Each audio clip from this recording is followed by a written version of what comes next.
नमस्ते दोस्तों। आज हम लोग एनसीईआरटी की क्लास 7th की इंग्लिश की supplementary book an alien hand का चैप्टर 2 ब्रिंगिंग अप कारी पढ़ने जा रहे हैं।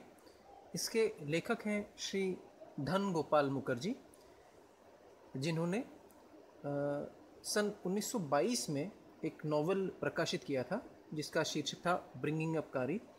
और ये चैप्टर 2 में जो ब्रिंगिंग अप कारी लेख या अंश लिया गया है, ये उसी उपन्यास से लिया गया है। धन गोपाल मुखर्जी एक प्रसिद्ध लेखक और उपन्यासकार थे। ब्रिंगिंग अप कारी उनकी पहली रचना थी जो अमेरिका में प्रकाशित हुई। इसके बाद सन 1927 में इन्होंने अपना एक प्रसिद्ध उपन्यास लिखा, Gay Neck the story of a pigeon, जिसे अमेरिकन लाइब्रेरी एसोसिएशन की तरफ से उस साल की बेस्ट अमेरिकन चिल्ड्रंस बुक कहा गया और इन्हें न्यू बेरी मेडल से 1928 में नवाजा गया। चलिए पढ़ते हैं ब्रिंगिंग अप कारी। कारी, a 5-month-old baby elephant, lives and grows up with his 9-year-old friend and keeper. कारी एक 5 महीने की उम्र का हाथी का बच्चा जो अपने 9 साल के मित्र के साथ और रखने वाले के साथ बड़ा हुआ। कारी डज नॉट ईट मच, कारी ज़्यादा नहीं खाता था। Just about 16 kilograms of delicious twigs a day, सिर्फ 16 किलो लचीली स्वादिष्ट टहनियाँ। प्लेफुल एंड सेंसिटिव, खेलने का शौकीन और संवेदी, Kari saves a boy from drowning, Kari ने एक बच्चे को डूबने से बचाया। Kari the elephant was 5 months old when he was given to me to take care of, Kari हाथी जो सिर्फ 5 महीने का था, 5 महीने की उम्र जिसकी थी, मुझे दिया गया देखभाल करने के लिए। I was 9 years old and I could reach his back if I stood on tip top, मैं 9 साल का था और मैं अपने पाँव के अंगूठे पर खड़ा होकर मुश्किल से ही उसकी कमर तक पहुंच पाता था। He seemed to remain that high for nearly 2 years. मुझे लगा ये लगभग 2 साल तक इतना ही ऊंचा रहा। We grew together. हम साथ साथ बड़े हुए। That is probably why I never found out just how tall he was. शायद इसीलिए मुझे कभी वो पता नहीं लगा कि वो कितना बड़ा हुआ। He lived in a pavilion under a thatched roof which rested on thick tree stumps so that it could not fall in when Kari bumped against the poles as he moved about.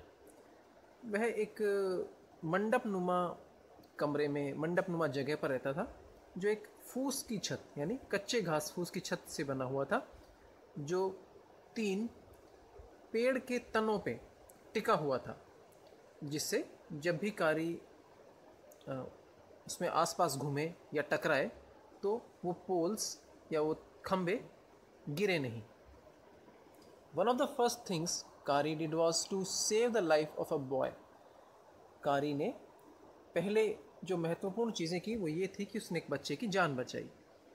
कारी did not eat much but he nevertheless needed 40 pounds of twigs a day to chew and play with, Kari ज़्यादा नहीं खाता था, फिर भी उसे लगभग 40 pound टहनियाँ, लचीली टहनियाँ एक दिन में चाहिए थी चबाने और खेलने के लिए। पाउंड मैं आपको यहाँ पर बता दूँ, ब्रिटिश मेजरमेंट है वज़न को नापने के लिए, और 1 पाउंड लगभग 454 ग्राम के बराबर होता है। Every day I use to take him to the river in the morning for his bath, प्रतिदिन मैं उसे नदी पर ले जाता था सुबह के समय नहाने के लिए। He would lie down on the sand bank while I rubbed him with the clean sand of the river for an hour, वह नदी के किनारे पर लेट जाता था जब मैं नदी की साफ मिट्टी उसके शरीर पर रगड़ता था, लगभग 1 घंटे के लिए।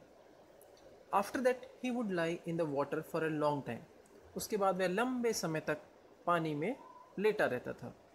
On coming out his skin would be shining like ebony. जब वह बाहर आता था तो उसकी स्किन इबोनी की तरह चमकदार हो जाती थी। इबोनी एक लकड़ी का प्रकार है जो बहुत ही स्मूथ और चमकीला माना जाता है। And he would squeal with pleasure as a rubbed water down his back. और वह खुशी से चीख पड़ता था जब मैं उसकी कमर को पानी से रगड़ता था। Then I would take him by the ear because that is the easiest way to lead an elephant and leave him on the edge of the jungle while I went into the forest to get some luscious twigs for his dinner। बहुत लंबा sentence है। उसके बाद मैं उसको कान से पकड़ कर ले जाता था क्योंकि ये हाथी को ले जाने का एक सबसे आसान तरीका है। इसके बाद मैं उसे जंगल के एक किनारे पर छोड़ देता था जहाँ पर उसके बाद मैं उसके लिए कुछ स्वादिष्ट टहनियाँ रात के खाने के लिए लेने के लिए चला जाता था। One has to have a very sharp hatchet to cut down these twigs. किसी व्यक्ति को इन टहनियों को काटने के लिए बहुत ही शार्प हैचेट यानी कुल्हाड़ी चाहिए होती है। It takes half an hour to sharpen the hatchet because if a twig is mutilated an elephant will not touch it. लगभग आधा घंटा मुझे मेरी कुल्हाड़ी को धार लगाने में लगता था क्योंकि यदि ये टहनियाँ विकृत हो जाती थीं या कटी फटी हो जाती थीं तो एक हाथी उसे टच नहीं करता है यानी पसंद नहीं करता है। It was not an easy job to get twigs and saplings for Kari. Kari के लिए टहनियाँ और छोटे पौधे इकट्ठे करना एक आसान काम नहीं था। I had to climb all kinds of trees to get the most delicate and tender twigs। मुझे हर तरह के पेड़ों पे चढ़ना पड़ता था कारी के लिए लचीली और अच्छी टहनियाँ लेने के लिए। As he was very fond of the young branches of the banyan tree which grows like a cathedral of leaves and branches, I was gathering some one spring day in March when I suddenly heard Kari calling to me in the distance। क्योंकि कारी को बरगद के पेड़ की young यानी नई जो पौध या नई जो शाखाएं होती थीं जो कैथेड्रल ऑफ लीव्स की तरह उगती थीं। यानी cathedral of leaves, cathedral generally प्रयोग किया जाता है एक गिरजाघर के गुंबद के तौर पर। गिरजाघर का गुंबद होता है वो नीचे से ऊपर की तरफ बढ़ता है और फिर ऊपर उसमें एक गुंबद बना हुआ होता है। इसी तरह से बरगद के पेड़ों का झुरमुट जो ऊपर की तरफ जाके एक गिरजाघर के छत की तरह बनाता है, तो इसलिए यहाँ पर कैथेड्रल ऑफ लीव्स कहा गया है। आई वॉज गैदरिंग सम, मैं कुछ इकट्ठा करता था। वन स्प्रिंग डे इन अ मार्च में वसंत के दिनों में मैंने अचानक सुना कारी दूर से मुझे बुला रहा था। As he was still very young, वह बहुत छोटा था। The call was more like that of a baby than an elephant. तो उसकी जो पुकार थी वो एक एलिफेंट की तरह नहीं थी बल्कि एक बच्चे की तरह थी। I thought somebody was hurting, so I came down from my tree and ran very fast to the edge of the forest where I had left him। मैंने जैसे ही उसकी आवाज़ सुनी मैं पेड़ से उतरा और बहुत तेज़ी से जंगल के उस कोने की तरफ भागा जहाँ मैं उसे छोड़ कर आया था। But he was not there, लेकिन वहाँ नहीं था। I looked all over but I could not find him. मैंने उसे सब तरफ देखा लेकिन मुझे वो नहीं मिला। I went near the edge of the water and I saw a black something struggling above its surface। मैं पानी के किनारे पर गया और वहाँ मैंने कुछ काला सा देखा जो संघर्ष कर रहा था पानी की सतह पर। Then it rose higher and it was the trunk of my elephant। फिर यह ऊंचा आया और यह मेरे हाथी की सूंड थी। I thought he was drowning। मैंने सोचा वह डूब रहा है। I was helpless because I could not jump into the water and save the 400 pounds of him since he was much higher than I. मैं बिल्कुल असहाय था क्योंकि मैं पानी में कूद के एक 400 पाउंड्स के वजनी हाथी को नहीं बचा सकता था क्योंकि वह मुझसे बहुत बड़ा था. But I saw his back rise above the water, and the moment he caught my eye, he began to trumpet and struggle up to the shore.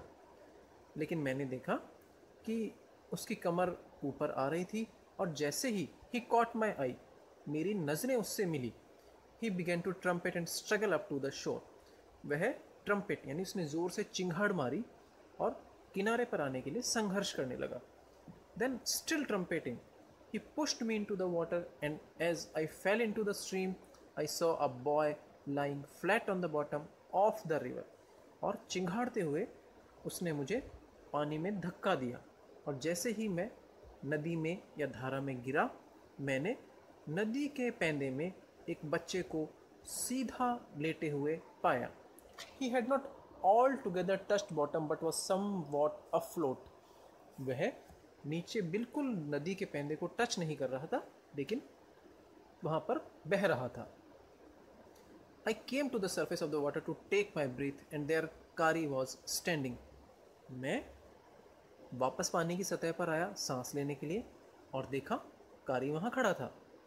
His feet planted in the sandbank and his trunk stretched out like a hand waiting for mine.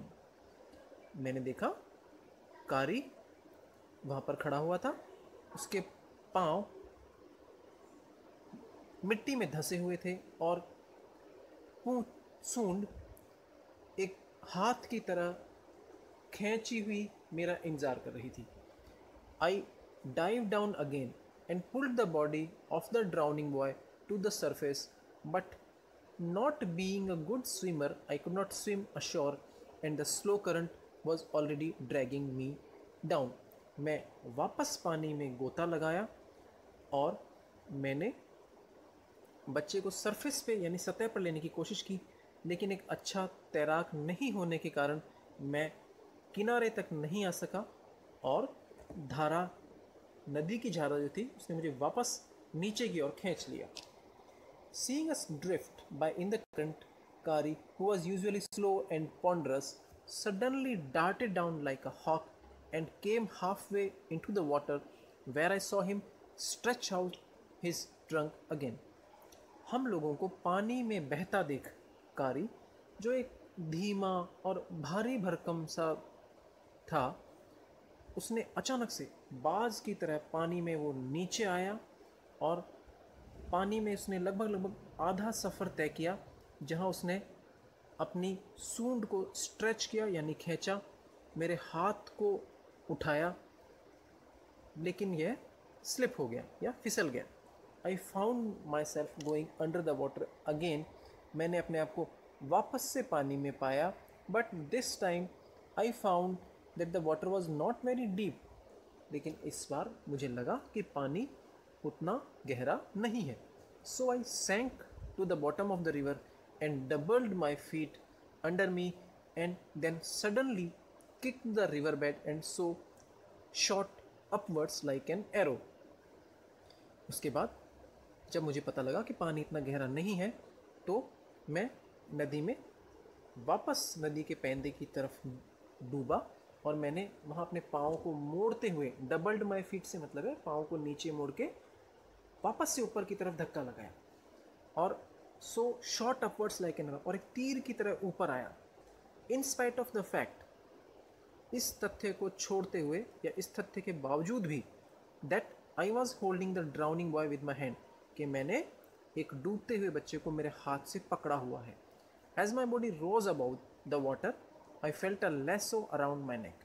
जैसे ही मेरा शरीर पानी के ऊपर आया, मेरे गर्दन की तरफ एक फंदा सा मैंने महसूस किया. This frightened me. मैं डर गया. I thought some water animal was going to swallow me. मैंने सोचा कोई पानी का जानवर मुझे निगलना चाहता है. I heard Kari squealing and I knew it was his trunk about my neck. मैंने कारी के चीखने की आवाज़ सुनी और मैं जान गया कि यह कारी की सूंड थी जो मेरे गर्दन के चारों तरफ थी। ही पुल्ड अस बोथ अशोर। उसने हम दोनों को किनारे की तरफ खींच लिया। Kari becomes fond of ripe bananas. Kari को पके हुए केले पसंद आने लगे। He believes in self help much to the discomfort of his friend. वह अपनी खुद की मदद करने में ज़्यादा विश्वास करता था किसी दूसरे मित्र को परेशान करने के एवज में। With quiet dignity Kari accepts the chiding he knows he deserves. बहुत ही सम्मान के साथ कारी डांट खा लेता था जो उसे लगता था कि उसके लिए है। कारी वॉज लाइक अ बेबी। कारी एक बच्चे की तरह था। He had to be train to be good. वह अच्छा बनने के लिए उसे ट्रेनिंग की आवश्यकता थी। If you did not tell him when he was naughty he was up to more mischief than ever. अगर आप उसे नहीं बताएंगे कि वह शैतान है या उसने गलती की है तो वह पहले से ज़्यादा गलतियाँ करता। फॉर इंस्टेंस उदाहरण के लिए one day somebody gave him some bananas to eat. एक दिन किसी ने कुछ केले उसे खाने के लिए दिए। Very soon he developed a great love for ripe bananas. बहुत जल्दी उसमें पके हुए केलों के लिए बहुत प्यार पैदा हो गया, यानी उसे बहुत पसंद आने लगे। We use to keep large plates of fruit on a table near a window in the dining room. हम हमारे डाइनिंग रूम यानी खाने के कमरे में खिड़की के पास वाले टेबल पर एक बड़ी प्लेट फलों की रख दिया करते थे। One day all the bananas on the table disappeared and my family blamed the servants for eating all the fruit in the house. एक दिन सारे बनाना जो मेज़ पर रखे हुए थे गायब हो गए और मेरे परिवार ने इसका अपराध मेरे नौकर पे लगाया कि वो मेरे नौकरों पर लगाया कि वो घर के सारे केले खा गए। A few days later the fruit disappeared again. कुछ दिन बाद फल फिर से गायब हो गए। This time the blame was put on me and I new I had not done it. कुछ दिन बाद फिर से केले गायब हो गए, फल गायब हो गए। इस बार अपराध मुझ पर लगाया गया, लेकिन मुझे पता था कि यह मैंने नहीं किया है। It made me very angry with my parents and the servants for I was sure they had taken all the fruit.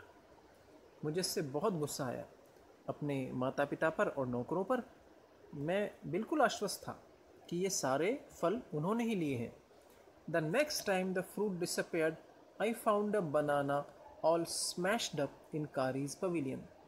जब अगली बार फल फिर से गायब हुए, मैंने कारी के पवेलियन या मंडप में एक केले को बिल्कुल दबी कुचली स्थिति में पाया। This surprise me very much for I had never seen fruit there and as you know he had always lived on twigs. इससे मुझे बड़ा आश्चर्य हुआ क्योंकि मैंने वहाँ पर कभी फल नहीं देखा था और आप सब जानते ही हैं कि वह तो टहनियों पर जिंदा था। Next day while I was sitting in the dining room wondering whether I should take some fruit from the table. अगले दिन जब मैं डाइनिंग रूम में बैठा हुआ था और आश्चर्य कर रहा था कि मैं टेबल से फ्रूट ले सकता हूँ विदाउट माई पेरेंट्स परमिशन, मेरे माता पिता की आज्ञा के बिना, a long black thing very much like a snack suddenly came through the window and disappeared with all the bananas. एक लंबी काली चीज़ जो एक सांप की तरह थी अचानक से मेरी खिड़की में आई और सारे केलों के साथ गायब हो गई। I was very much frightened. मैं बहुत डर गया था because I had never scene snacks eat bananas, क्योंकि मैंने कभी सांप को केले खाते हुए नहीं देखा था। And I thought it must be a terrible snack that would sneak in and take fruit. मैंने कभी भी इतना खतरनाक सांप नहीं देखा था जो रेंग कर आया, स्नेक मीन्स चुपके से आया और सारे फल ले गया। आई crept out of the room and with a great fear in my heart ran out of the house. मैं कमरे से रेंग कर यानी चुपके से बाहर निकल गया। डर के साथ, मेरे दिल में बहुत डर था। और घर से बाहर की तरफ भागा। Feeling sure that the snake would come back into the house, ये सोचते हुए कि सांप जरूर दोबारा हमारे घर में वापस आएगा। Eat all the fruit and kill all of us, सारे फल खा जाएगा और हम सबको मार देगा। As I went out I saw Kari's back disappearing in the direction of the pavilion. जैसे ही मैं बाहर आया मैंने देखा कारी की पीठ उसके पवेलियन की तरफ जाती हुई गायब हो गई। And I was so frightened that, मैं इतना डर गया था that I wanted his company to cheer me up, मुझे थोड़ा दिल को तसल्ली देने के लिए कारी का साथ चाहिए था। I ran after him into the pavilion and I found him there eating bananas. मैं उसके पीछे पवेलियन में या मंडप में गया और वहाँ मैंने उसे केले खाते देखा। I stood still in astonishment, मैं वहाँ विस्मय या आश्चर्य से खड़ा होकर उसे देखता रहा। The bananas were lying strewn all around him, केले वहाँ पर उसके चारों तरफ बिखरे हुए थे। He stretched out his trunk and reached for one far away from him where he was standing, वह अपनी सूंड को फैलाता और जहाँ पे वह खड़ा है उससे दूर ले जाता।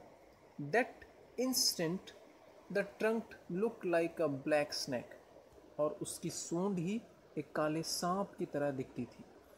एंड आई रियलाइज दैट कारी वॉज द थीफ, और मुझे तब पता लगा कि कारी ही चोर है।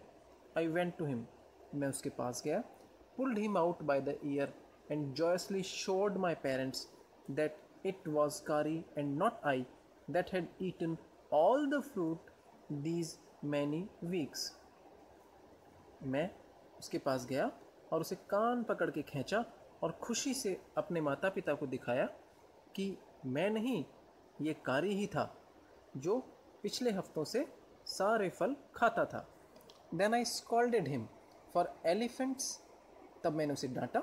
स्कॉल्ड यानी डांटा, स्कॉल्ड का एक सिनोनिम चाइल्ड पीछे भी आया हुआ है, ये दोनों एक दूसरे के सिनोनिम है, स्कॉल्ड और child. Then I scolded him for elephants understand words as well as children, and I said to him, next time I see you stealing fruit you will be whipped. जब मैंने उसे डांटा तो हाथी भी बच्चों की तरह शब्दों को समझते हैं। मैंने उसे कहा कि अगली बार तुम्हें अगर मैंने फल चुराते देखा तो तुम्हें मार पड़ेगी। He knew that we were all angry with him, उसे पता था कि हम सब उससे नाराज़ हैं। इवन द सर्वेंट्स, यहाँ तक कि नौकर भी। His pride was so injured that he never stole another thing from the dining room. इससे उसका स्वाभिमान इतना प्रभावित हुआ, इतना इंजर्ड यानी उसे इतनी चोट लगी कि उसने कभी भी डाइनिंग रूम से कोई चीज़ नहीं चुराई। And from then on if anybody give him any fruit he always squealed as if to thank them, और तब से यदि उसे कोई फल देता तो वह खुशी से चीख पड़ता जैसे उसे धन्यवाद कर रहा हो। An elephant is willing to be punished for having done wrong, एक हाथी को अपनी गलतियों के लिए सज़ा पाने के लिए तैयार रहना चाहिए। But if you punished him without any reason he will remember, लेकिन यदि आपने उसे बिना किसी कारण के दंड दिया या मारा, ही विल रिमेंबर इट, वह उसे याद रखेगा। एंड पे you back in your own coin, यहाँ पर पे you back in your own coin एक मुहावरा है। इसका मतलब है एक व्यक्ति से उसी तरह का व्यवहार किया जाना जैसे उसने किया था। कारी इज़ अ फास्ट लर्नर, कारी बहुत तेज़ी से सीखने वाला था। He masters all signals and sounds he is taught, सभी संकेतों को और आवाज़ों को वह अच्छे से समझ लेता था जो उसे सिखाई जाती थी। There is one lesson though that an elephant takes 5 years to learn, एक सबक था जो हाथी को सीखने में लगभग 5 साल लगे। कारी इज़ नो एक्सेप्शन, माफ़ कीजिए, there is one lesson though that an elephant takes 5 years to learn, यहाँ पे एक सबक है जिसे एक हाथी को सीखने में 5 साल लगते हैं।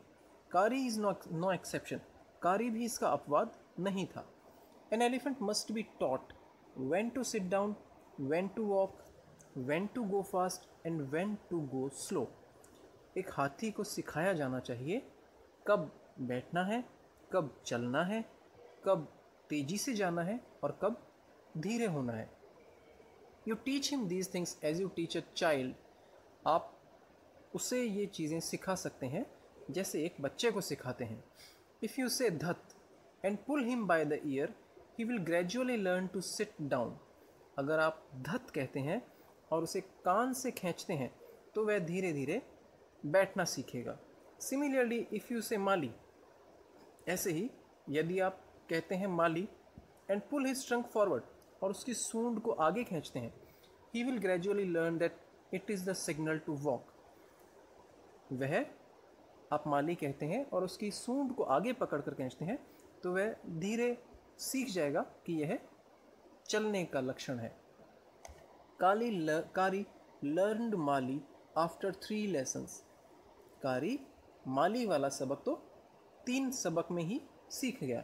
But it took him 3 weeks to learn धत। लेकिन उसे धत वाला कमांड सीखने में 3 हफ्ते लगे। He was no good at sitting down.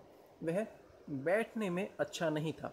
And do you know why an elephant should be taught to sit down.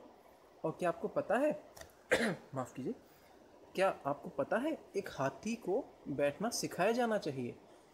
Because he grows taller and taller than you who take care of him. क्योंकि यदि वह लंबा और लंबा होता चला जाता है तो आप जो उसकी देखभाल कर रहे हैं, जब वह 2 या 3 साल का हो जाएगा, you can only reach his back with a ladder.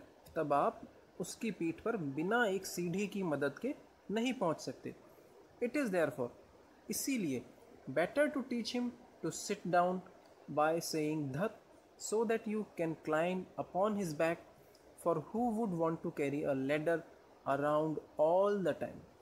इसीलिए उसे धत कहकर बैठना सिखाया जाना चाहिए ताकि आप उसकी कमर पर, पीठ पर चढ़ सकें, क्योंकि हर समय अपने साथ सीढ़ी लेकर कौन घूमने वाला है। The most difficult things to teach an elephant is the master call. किसी भी हाथी को सिखाया जाने वाला सबसे कठिन कमांड है master call. He generally takes 5 years to learn it properly. किसी भी हाथी को यह सिखाने में लगभग 5 साल लग जाते हैं। The master call is a strange hissing, howling sound, as if a snake and a tiger were fighting each other, and you have to make that kind of noise in his ear।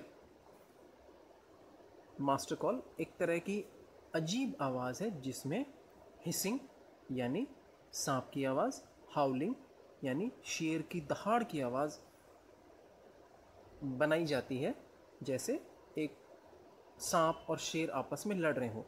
और इस तरह की आवाज़ आपको हाथी के कान में पहुंचानी पड़ती है। And do you know what you expect an elephant to do when you give him the master call. और आपको पता है कि आप इसके बाद हाथी से क्या उम्मीद करेंगे कि आपने उसे मास्टर कॉल दिया। If you are lost in the jungle and there is no way out and everything is black except the stars above you, dare not stay very long anywhere. अगर आप जंगल में खो गए हैं और आपको कोई रास्ता नहीं दिख रहा है, सिर्फ इसके कि काले आसमान में या पूरी काली जगह में सिर्फ तारे चमकते हुए नज़र आ रहे हैं, आप वहाँ ज़्यादा लंबे समय तक नहीं रहना चाहते हैं, the only thing to do then is to give the master called.